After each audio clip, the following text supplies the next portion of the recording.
நடிகர் ஒருத்தர் சொன்னார், சார் நான் இந்த நாடகத்தில் நடிக்கிறப்போ முகத்தில் நவரசங்களையும் காட்டி நடித்தேன், உணர்ச்சிகளையெல்லாம் நல்லா காட்டி நடித்தேன். அப்படி இருந்தும் ஜனங்கள் வந்து கல் எடுத்து மேடையில் வீசிவிட்டாங்க சார் அப்படின்னார். நாடகத்தில் உங்களுக்கு என்ன வேஷம் அப்படின்னு கேட்டாங்க. அது செத்து கிடக்கிற பணமாக நடித்தேன் சார் அப்படின்னார். என்னுடைய நண்பர் ஒருத்தர், அவருக்கு ஜாதகத்தில் நம்பிக்கை உண்டு. அவரே ஜோசியமெல்லாம் பார்ப்பார். என்ன சார் இந்த காலத்தில் இதையெல்லாம் நம்பிக்கிட்டு இருக்கீங்களேன்னு கேட்டால், உங்களுக்கு ஒன்றும் தெரியாது சார், இந்த உலகத்தில் ஒவ்வொருத்தரும் அவங்கவுங்க செய்கிற நல்லது கெட்டதுக்கு தகுந்த பலனை அனுபவிச்சே தீரணும்பார். அது மட்டும் இல்லை, ஒருத்தன் செத்துட்டா கூட அவன் செஞ்ச பாவ புண்ணியங்கள் கூடவே போயிட்டுருக்கோம்பார்.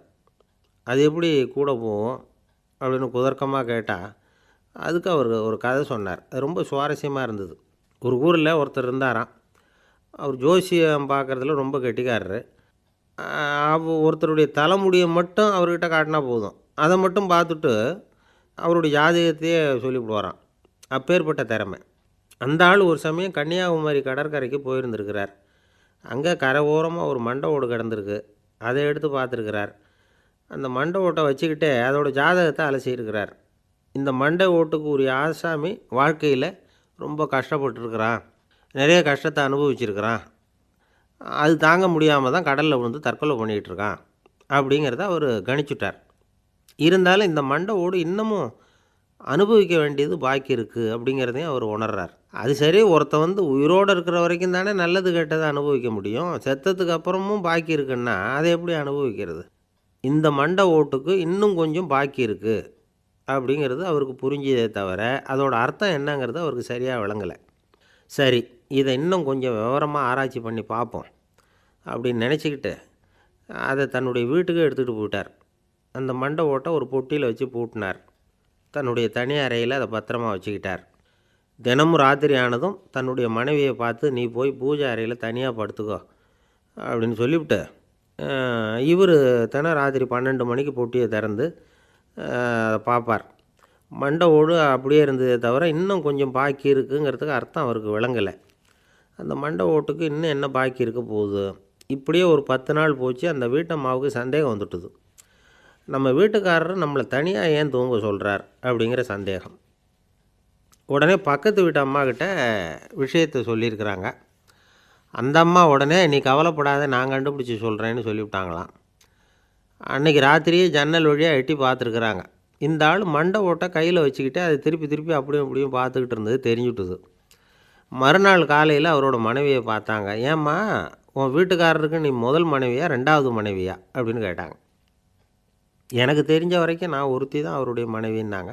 அப்படி இல்லை, நீ அவருக்கு 2வது மனைவி. முதல் மனைவியின் மண்டை ஓடு தான் அவர் கையில் இருக்குப்போ, அதை தான் அவர் தினமும் ராத்திரியில் எடுத்து பார்த்துக்கிட்டு இருக்கிறாரு அப்படின்னு விட்டாங்க அந்த அடுத்த வீட்டம்மா. அப்படியா விஷயம்னு சொல்லிவிட்டு கணவன் வீட்டில் இல்லாத நேரமாக பார்த்து அந்த மண்டை ஓட்டை எடுத்து கொண்டாந்து ஒரு உரலில் போட்டு உலக்கையால் குத்தி நொறுக்க ஆரம்பிச்சுட்டுது அந்த அம்மா. வெளியே போயிருந்த அந்த ஆள் அப்போ தான் உள்ளே நுழைஞ்சார். மண்டை ஓடு உலக்கைக்கிட்ட குத்து வாங்கிட்டு இருக்கு. அது அனுபவிக்க வேண்டியது இன்னும் கொஞ்சம் பாக்கி இருக்குது அப்படிங்கிறதுக்கான அர்த்தம் எனக்கு இப்போ தான் புரிஞ்சுதுன்னாராம் அவர். இந்த கதையிலேருந்து நாம் இன்னொரு நீதியையும் புரிஞ்சுக்கணும். அதாவது நம்ம வீட்டை பற்றி நமக்கு தெரியாததெல்லாம் அடுத்த வீட்டுக்காரங்களுக்கு நல்லா தெரியும். ஒருத்தர் ரொம்ப கவலையோடு உட்காந்துருந்தார். எதை பற்றி சார் கவலைப்படுறீங்கன்னு கேட்டோம். எதிர்காலத்தை பற்றி கவலைப்படுறேன்னார். ஏன்னு கேட்டோம். என்ன பண்ணுறதுன்னே தெரியல சார், எதிர்காலம் ஒரே இருட்டாக இருக்குது, பாதையே புரியலன்னார். இன்றைக்கி நம்ம இளைஞர்கள் பல பேருக்கு எதிர்காலம் இருட்டாக தான் தெரியுது. அவங்கெல்லாம் இந்த கதையை கொஞ்சம் கேட்கணும். ஒரு மலை அடிவாரத்தில் ஒரு சின்ன கிராமம். அந்த மலை ரொம்ப உயரமானது. அடர்த்தியாக செடி கொடிகள் மரங்கள் அதில் மண்டி கிடக்குது. பகல் வேளையில் இருட்டாக தான் இருக்கும், அவ்வளோ அடர்த்தி. அந்த மலை உச்சியில் ஒரு கோவில். நாள் ராத்திரியே புறப்பட்டால் தான் காலையில் அந்த கோயிலுக்கு போய் சேர முடியும். கிராமத்து இளைஞன் ஒருத்தன் அந்த மலை உச்சிக்கு போக வேண்டியிருந்தது. கையில் ஒரு விளக்கை எடுத்துக்கிட்டு நாள் ராத்திரியே புறப்பட்டான். புறப்பட்டு போனவன் கிராமத்து எல்லையிலே நின்றுட்டான். ஏன் தெரியுமா?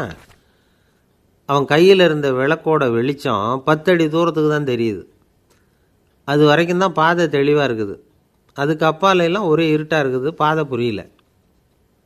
இவன் யோசனை பண்ணி பார்த்தான். மனசுக்குள்ளே ஒரு சந்தேகம். 10 அடி தூரம் தானே வெளிச்சம் தெரியுது, அப்படின்னா நாம் 10 அடி தூரம் தானே போக முடியும். அதுக்கும் அந்தாண்ட ஒரே இருட்டாக இருக்குதே, அதில் எப்படி நாம் நடந்து போகிறது? நாம் ரொம்ப தூரம் நடந்து போய் ஆகணுமே. அப்படிப்பட்ட நினப்பெல்லாம் அவனுக்கு வந்துவிட்டது. இதுதான் அவன் மனசில் ஏற்பட்ட தயக்கம். இப்படி யோசிச்சுக்கிட்டே அந்த இளம் ஆசாமி புறப்பட்ட இடத்துலையே நின்றுக்கிட்டு இருக்கிறான். அந்த சமயத்தில் ஒரு வயசான பெரியவர் அந்த பக்கமாக வந்தார். அவர் கையில் இதை விட சின்னதாக ஒரு விளக்கு வச்சுருந்தார். அது எப்படின்னா அது ஒரு 5 அடி தூரத்துக்கு தான் வெளிச்சம் காட்டுது. அவ்வளவு சின்ன விளக்கு. அவரும் மலை உச்சிக்கு போகிறதுக்காக தான் வந்துக்கிட்டு இருக்கிறார். அவரை பார்த்து இவன் கேட்டான், என்ன பெரியவரே, இவ்வளவு சின்ன விளக்கை வச்சுக்கிட்டு அவ்வளவு தூரத்துக்கு எப்படி மலையேற போகிறீங்க அப்படின்னு கேட்டான். நீ ஏன் இப்படி தயங்கிட்டே நிற்கிறேன்னு கேட்டார் பெரியவர். என்கிட்ட இருக்கிற விளக்கு 10 அடி தூரத்துக்கு தான் பாதையை காட்டுதுன்னா. இப்போ பெரியவர் சொன்னார், தம்பி, உன் கையில் இருக்கிற விளக்கு கொடுக்குற வெளிச்சத்தை வச்சு நீ முதல்ல 10 அடி தூரம் முன்னாடி போ. 10வது அடியில் போய் நின்றுக்கிட்டு பாரு, மறுபடியும் ஒரு 10 அடி தூரத்துக்கு பாதை தெரியும். இப்படி உன் கையில் இருக்கிற விளக்கு தொடர்ந்து வெளிச்சம் காட்டிக்கிட்டே இருக்கும்.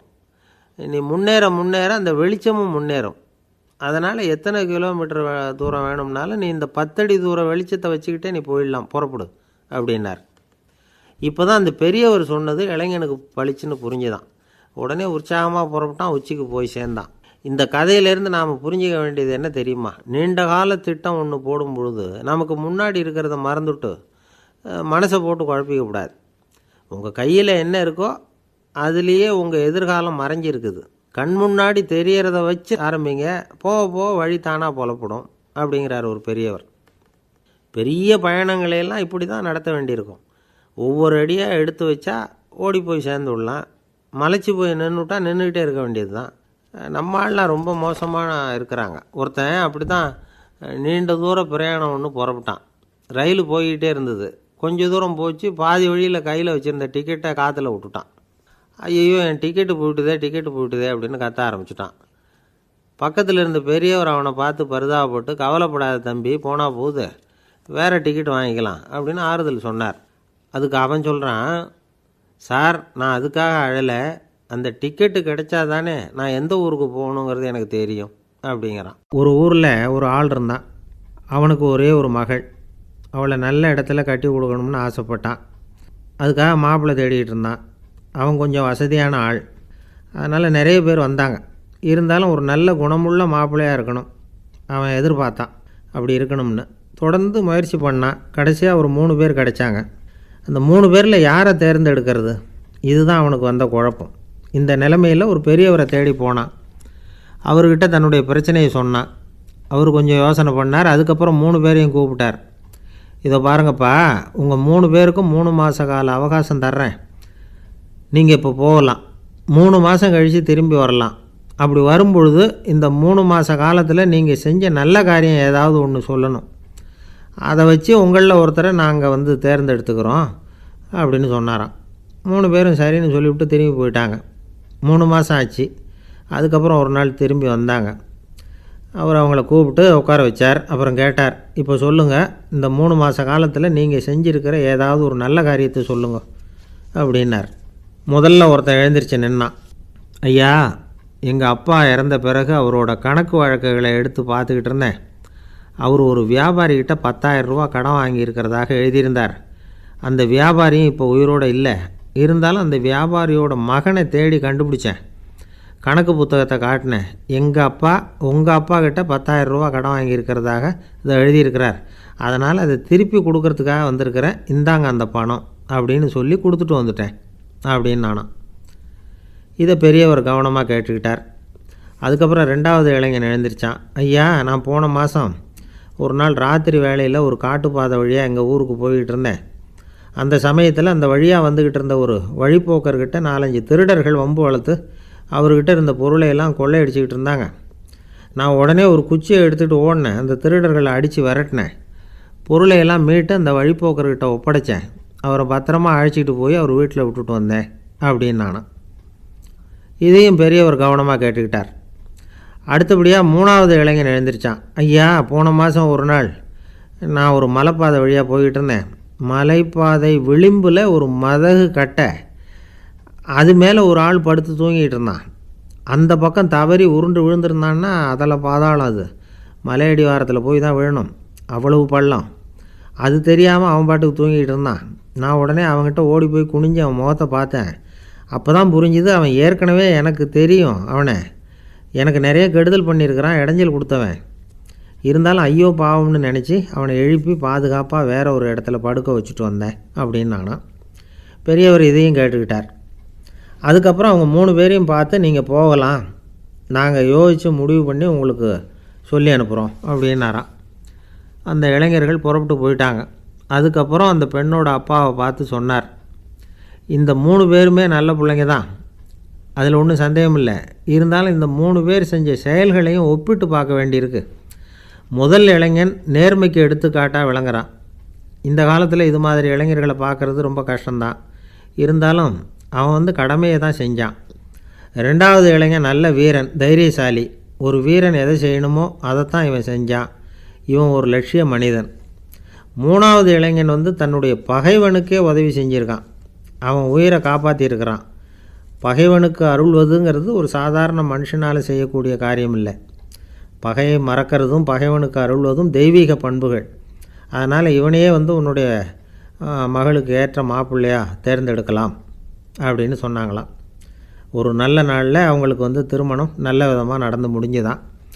இது சுவாமி சின்மயானந்தர் சொல்லியிருக்கிற ஒரு கதை. இதிலேருந்து நாம் புரிந்து கொள்ள வேண்டிய ஒரு கருத்து, நமக்கு கெடுதல் பண்ணவங்களுக்கும் நாம் நல்லது செய்யணும். ஆனால் நடைமுறையில் அப்படி நம்மளால் செய்ய முடியறதில்ல. அதுதான் சிக்கல். நம்மால் ஒருத்தங்கிட்ட கேட்டேன், ஏண்டா உன்னுடைய பகைவன் ஒருத்தன் அது மாதிரி ஒரு மலைப்பாதை மதகு கட்டையில் படுத்திருந்தா உடனே நீ என்ன நினைப்ப அப்படின்னு கேட்டோம். இது ஒரு அருமையான சந்தர்ப்பம்னு நினைப்பேன் அப்படின்னா. எதுக்குன்னு கேட்டோம். அவனை அந்த பக்கமாக உருட்டி கீழே தள்ளுறதுக்கு அப்படின்னா. ஒரு காடு, அங்கே புத்தர் அவர் பாட்டுக்கு நடந்து போய்கிட்டே இருக்கிறார். அவருக்கு பின்னாடி ஒரு குரங்கு, அதுவும் தொடர்ந்து வந்துக்கிட்டே இருக்குது. புத்தர் திரும்பி பார்த்தார். குரங்கு அப்படியே குதித்து உயர எழும்பி ஒரு கிளையில் போய் உக்காந்துது. ஏன் இப்படி பண்ணுறேன்னு கேட்டார் புத்தர். என்னை சாதாரணமாக நினைக்க வேணாம், நான் மகாமந்தி, என்னால் எல்லாம் முடியும், முடியாதுங்கிற வார்த்தையே என்னுடைய அகராதியில் கிடையாது, என்ன வேணும்னாலும் செய்வேன் அப்படின்னுது. அப்படின்னா ஒரு பந்தயம் வச்சுக்கலாமான்னார் இவர். ஓ வச்சுக்கலாமேன்னுது.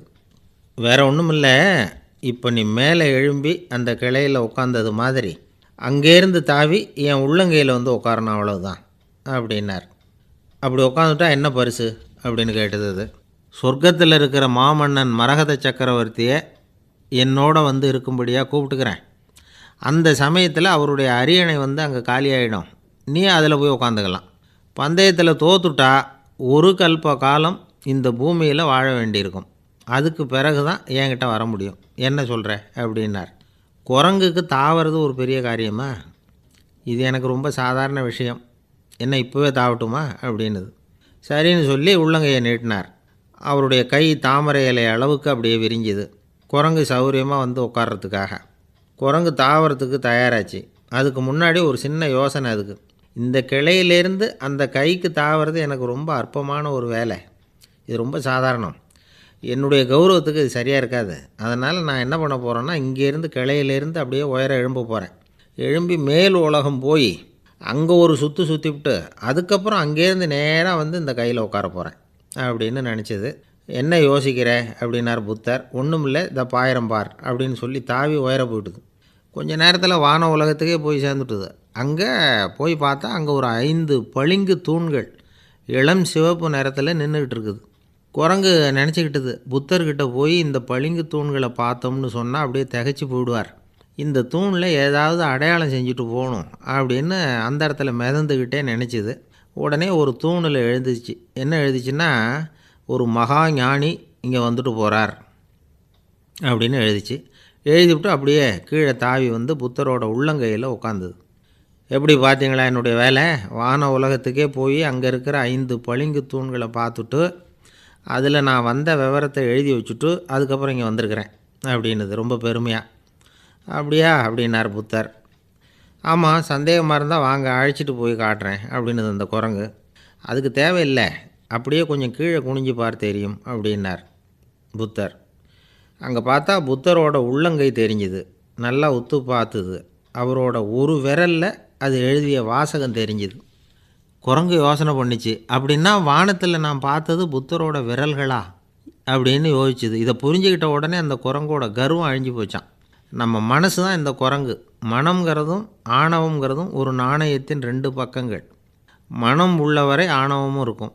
மனம் அழிஞ்சாதான் ஆணவம் அழியும். மனம் அழிய வேண்டும் அப்படின்னு பெரியவங்க சொல்கிறது இந்த அர்த்தத்தில் தான். நம்ம ஆளுங்க சவால் விடுறதெல்லாம் வேறு மாதிரி. ஒருத்தன் ஒரு வாய்க்காலை தாண்டுறேன்னு பந்தயம் கட்டி தாண்ட முடியாமல் வாய்க்காலில் விழுந்து காலை உடச்சிக்கிட்டு கட்டு போட்டுக்கிட்டு வந்தான். ஏன்டா அப்படின்னு கேட்டாங்க. நான் பந்தயம் கட்டின நேரம் சரியில்லை அப்படின்னா. எப்படிறான்னு கேட்டிருக்காங்க. வாய்க்காலில் தண்ணி இருக்கிற நேரமாக பார்த்து பந்தயம் கட்டியிருக்கணும் அப்படின்னானா. ஒரு அம்மா, அவங்களுக்கு 35 வயசு இருக்கும். குடும்பத்தில் எந்த கஷ்டமும் இல்லை. இருந்தாலும் காரணம் இல்லாமல் பிள்ளைங்க பேரில் கோவப்படுறது, எரிஞ்சு விழுறது அவங்க வழக்கம். பிள்ளைங்க அழும். உடனே அவங்க மனசும் சங்கடப்படும். இன்னொரு அம்மா, நல்ல வேலையில் இருக்கிறவங்க, வாரத்துக்கு ஒரு தடவையாவது தலைவலி வந்துடும். இவங்களுக்கெல்லாம் உடம்புல எந்த கோளாறும் இல்லை, மனசு மட்டும் சரியாக இருக்காது. தூக்க மாத்திரை கையில் வச்சுருப்பாங்க. 30-35 வயசுடைய பெண்களுக்கு சர்வசாதாரணமாக காணப்படுகிற மனக்கோளாறு இது. இதுக்கு பேர் மனவாட்டம், டிப்ரெஷன், மனமடிவு அப்படின்னு சொல்லலாம். இந்த நோய்க்கு அறிகுறி என்ன தெரியுமா? மனசில் வருத்தமான உணர்வு இருக்கும். அடிக்கடி அழலாம் போல் தோணும். முன்னால் எல்லாம் எந்தெந்த செயலில் ஆர்வம் இருந்ததோ அதெல்லாம் குறைஞ்சிரும், அல்லது சுத்தமாகவே ஆர்வம் இல்லாமல் போயிடும். சில பெண்கள் இளம் வயசில் பக்கத்தில் இருக்கிறவங்க கிட்ட கலகலப்பாக பேசுவாங்க, வீட்டை அலங்கரிக்கிறதுல ஆர்வம் இருக்கும். இப்போ அதிலெல்லாம் ஆர்வம் இல்லாமல் போயிடும். எந்த வேலை செஞ்சாலும் சீக்கிரம் களைப்பு அடைஞ்சுடுறது மாதிரி ஆகிடும். நமக்கு யாருமே உதவியாக இல்லை, நம்ம எல்லோரும் கை விட்டுட்டாங்க போல் இருக்குதே அப்படிங்கிற உணர்வுலாம் உண்டாகும். தன்னைத்தானே குறை சொல்லிக்குவாங்க. நாம் தப்பு பண்ணிவிட்டோம் போல் இருக்குதே அப்படின்னு தோணும். குற்றம் பண்ணிட்டதா நினச்சி கஷ்டப்படுவாங்க. பசி இருக்காது, தூக்கத்தில் தொந்தரவு இருக்கும். அடிக்கடி செத்து போடலாங்கிற உணர்வு வரும். தற்கொலை பண்ணிக்கலாங்கிற எண்ணம் உண்டாகும். சில பேர் தற்கொலை முயற்சியில் கூட ஈடுபடுவாங்க. சில பேருக்கு பலவிதமான உடல் வலிகள் இருக்கும், பலவீனம் இருக்கும், சீக்கிரமாக களைப்படைஞ்சு போடுவாங்க. இதெல்லாம் மனவாட்ட நோய்க்கான தன்மைகள். இந்த மனவாட்டம், அதாவது டிப்ரெஷனை 2 வகையாக பிரிக்கலாமா. ஒன்று தானாக உண்டாக்கிக்கிறது, இன்னொன்று எதிர் விளைவை உண்டு பண்ணுகிற அல்லது நரம்பு சம்பந்தப்பட்ட டிப்ரெஷன். தானாக உண்டாக்கிக்கிற மனவாட்ட நோய் இருக்குது பாருங்கள், அதுக்கு ஏதாவது சூழ்நிலை காரணமாக இருக்கலாம், அல்லது இல்லாமலும் போகலாம். மூளையில் டொப்பாமைன் அல்லது செரட்டோனின் இதோட அளவு குறையும் பொழுது இந்த டிப்ரெஷன் உண்டாகுது. இதுக்கு ஓரளவு பிறவி காரணங்கள் கூட இருக்கலாம். குடும்பத்தில் வேறு சிலருக்கும் வரலாம். பாதிக்கப்பட்ட பெண்ணை பார்க்குறதுக்கு பலவீனமாக தெரியும், கடுமையான குற்ற உணர்வு இருக்கும், தனியாக இருக்கிறதுக்கு ஆசைப்படுவாங்க, நடு ராத்திரியில் எழுந்திரிச்சு உட்காந்து கஷ்டப்பட்டுக்கிட்டு இருப்பாங்க, கொடூரமான முறையில் தற்கொலை பண்ணிக்க முயற்சி பண்ணுவாங்க, தீ வச்சுக்கிறது, அமிலத்தை குடிக்கிறது, தூக்கில் தொங்குறது. இப்படி தானாக வரவழைச்சிக்கிற மனவாட்ட நோய் மறையக்கூடிய நோய். ஒரு தடவை வந்தால் 3லேருந்து 6 மாதம் வரைக்கும் நீடிக்கும். இடைப்பட்ட காலங்களில் நோயாளி இயல்பாக இருப்பார். எதிர் விளைவை உண்டு பண்ணுகிற அல்லது நரம்பு சம்பந்தப்பட்ட மனவாட்ட நோய் எப்படின்னா, கணவன் மனைவி, மாமியார் மருமகள், இப்படிப்பட்ட உறவு முறை பிரச்சனைகள், தோல்விகள், எரிச்சல்கள், ஆஃபீஸு பிரச்சனை, இப்படிப்பட்ட சூழ்நிலையால் உண்டாகிறது. எல்லாத்துக்கும் மருந்து இருக்குது, மார்க்கம் இருக்குது, கவலைப்பட வேண்டியதில்லை, தைரியமாக இருக்கணும். உளவியல் மருத்துவம் இதுக்கு ரொம்ப உபயோகமாக இருக்கும். சில பெண்களை பாருங்கள், அவங்க எதுக்கும் அலட்டிக்கிறது இல்லை. ஒரு அம்மா அப்படி தான் தன்னுடைய கணவனை அழைச்சிக்கிட்டு ஒரு மனநோய் மருத்துவர்கிட்ட வந்தாங்க. டாக்டர், எங்கள் வீட்டுக்காரர் திடீர்னு ஒரு மாதிரி ஆயிட்டார், வித்தியாசமாக நடந்துக்கிறார். எப்படின்னா, இவர் தன்னையே ஒரு ஒட்டடை பூச்சியாக நினச்சிக்கிட்டு இருக்கிறார். அப்படி நினச்சிக்கிட்டு தன்னுடைய தலையாலேயே வீட்டில் உள்ள ஒட்டடையெல்லாம் தொடச்சிக்கிட்டு இருக்கிறார் அப்படின்னாங்க. எவ்வளவு நாளாக அப்படி இருக்குதுன்னு கேட்டார் டாக்டர். 1 வாரமாக அப்படி இருக்குது அப்படின்னாங்க அந்த அம்மா. அப்படின்னா முன்னாடியே ஏன் அழைச்சிட்டு வரல அப்படின்னு கேட்டார் டாக்டர். வீடு பூரா சுத்தமாகட்டுமேனு பார்த்துக்கிட்டு இருந்தேன் டாக்டர் அப்படின்னாங்களாம் அந்த அம்மா. ஒரே ஒரு ஊரில் ஒரு பாதிரியார் இருந்தார். ரொம்ப நாள் சந்தோஷமாக வாழ்ந்தார். ஒரு நாள் அவர் மடத்து சமையல் அறையில் பாத்திரங்களை கழுவி துலக்கி சுத்தப்படுத்திக்கிட்டு இருந்தார். அந்த சமயத்தில் ஒரு தேவதூதன் அவர் முன்னாடி வந்து நின்னான். இவர் நிமிர்ந்து பார்த்தார். ஆண்டவர் என்னை உங்ககிட்ட அனுப்பியிருக்கிறார், பரலோகத்தில் வாசம் செய்கிறதுக்கு உங்களுக்கு நேரம் வந்துட்டுது அப்படின்னு நான் அந்த ஆள். ஆண்டவருக்கு என்னோட ஞாபகம் வந்ததுக்கு நன்றி. ஆனாலும் இப்போ இங்கே நீயே பாரு, எவ்வளவு பாண்டங்கள் பாக்கி இருக்குது,